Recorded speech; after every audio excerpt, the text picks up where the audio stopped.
For Emperor Palpatine, the architect of galactic tyranny, the very idea of free time was utterly alien. His existence wasn't about leisure, it was a relentless, cold pursuit of absolute power and mastery over the dark side. When the public audiences were over, the grand, deceptive speeches delivered, and his facade of a benevolent leader dropped, what truly consumed the mind and actions of the Galactic Emperor in the solitude of his personal domain? Even within the most private, guarded chambers of his imperial palace on Coruscant, Palpatine was never truly off. His mind was a hyper-efficient, calculating machine, constantly grinding through political and military intelligence.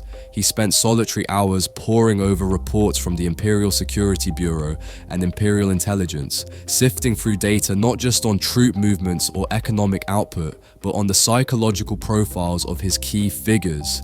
He meticulously evaluated the shifting loyalties of his Grand Moffs, Grand Admirals, and planetary governors, always searching for vulnerabilities, opportunities, or potential threats. He notoriously orchestrated rivalries and infighting among his most ambitious subordinates. For example, he allowed figures like Grand Moff Tarkin to consolidate immense power, knowing it would create friction with others, ensuring no single individual or faction could ever truly challenge him. He'd subtly reward disloyalty to one commander if it served his larger aim of preventing any genuine unity or independent power base from forming. This wasn't just management, it was a never-ending, high-stakes game of galactic chess, played with chilling precision. Every intercepted message, every whisper of ambition among his elite, every subtle shift in allegiance, he'd analyze it, file it, and ruthlessly exploit it to ensure his absolute, unquestioned dominance. His downtime was a continuous exercise in psychological warfare, a constant reinforcement of the Empire's total dependence on his singular, twisted will. Perhaps Palpatine's most consuming private pursuit was his relentless, terrifying dive into ancient Sith lore and the most forbidden secrets of the dark side. This went far beyond just using the Force as a weapon. He sought to understand its very essence, to unravel its deepest mysteries, believing he could bend its fundamental laws to his ultimate will.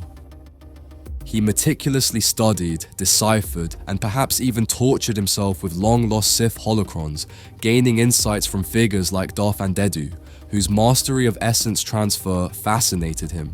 He translated decaying, forbidden texts unearthed from dark, forgotten worlds and acquired powerful, dangerously unstable Sith artifacts. His private collection of these relics, hidden in secure, often force-shielded vaults beneath the Imperial Palace, on worlds like Wayland, home of Mount Tantis, or even within his terrifying sanctums on Exegol, was vast and pulsed with dark energy.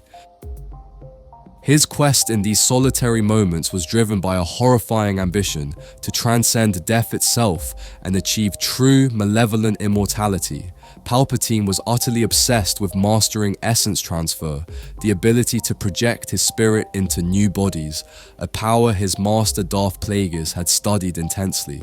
This wasn't about prolonging his life for a few more decades, it was about achieving ultimate, unending power, becoming a true, unchallengeable, godlike figure over the galaxy, transcending mortal limitations entirely. Every piece of dark knowledge he uncovered, every chilling ritual he contemplated or performed in secret, brought him closer to this horrific goal, ensuring his dominance would last for eternity. He wanted to unlock creation and destruction, not for balance, but for his own absolute personal control.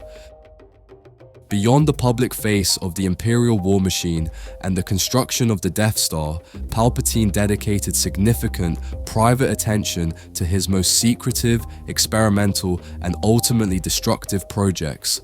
While Vader often handled the day-to-day oversight of the Death Star's construction, Palpatine was intimately concerned with its overarching strategic purpose and even darker, more experimental endeavors that pushed the boundaries of science and the dark side.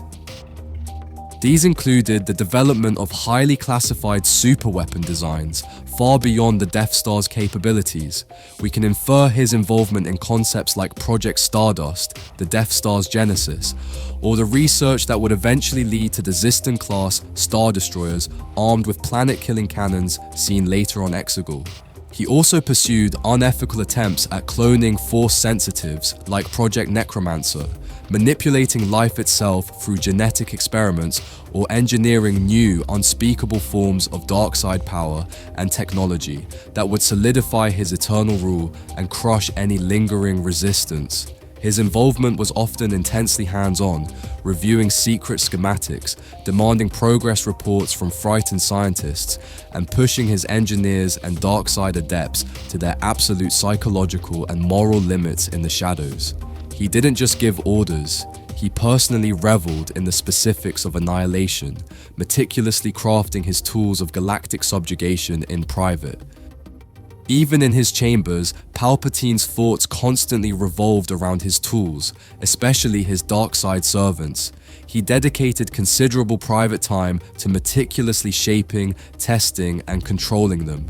This included not just his primary apprentice, Darth Vader, whom he continuously sought to test, break, and bind tighter to his will through psychological torture and manipulation, like sending him on missions to confront and kill former Jedi friends or pushing his limits. He also focused intently on the various Inquisitors he unleashed across the galaxy to hunt down the last Jedi. Palpatine also focused intently on the various Inquisitors he unleashed across the galaxy. He personally selected many of them from among former Jedi Knights, Padawans, or even younglings who had survived Order 66, twisting their past loyalties into weapons for the Empire. He'd supervised their brutal training at the Inquisitorious headquarters on the Moon Nur, ensuring they were honed into ruthless hunters. And of course, hunters loyal to him. He'd observed their progress, orchestrating their dangerous missions from afar, like hunting Kanan Jarrus or other Jedi remnants, and, most insidiously, manipulating their individual weaknesses, fears, and ambitions. He ensured they remained terrified of him and Vader, completely dependent on his power, and perfectly effective instruments of his tyranny.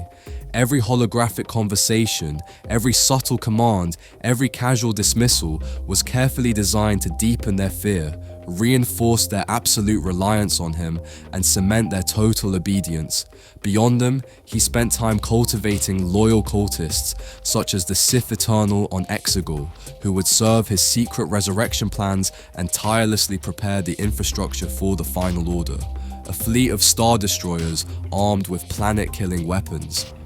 So, for Emperor Palpatine, free time was never really about resting or having fun. It was just another, more personal, and often far more dangerous arena for his endless ambition.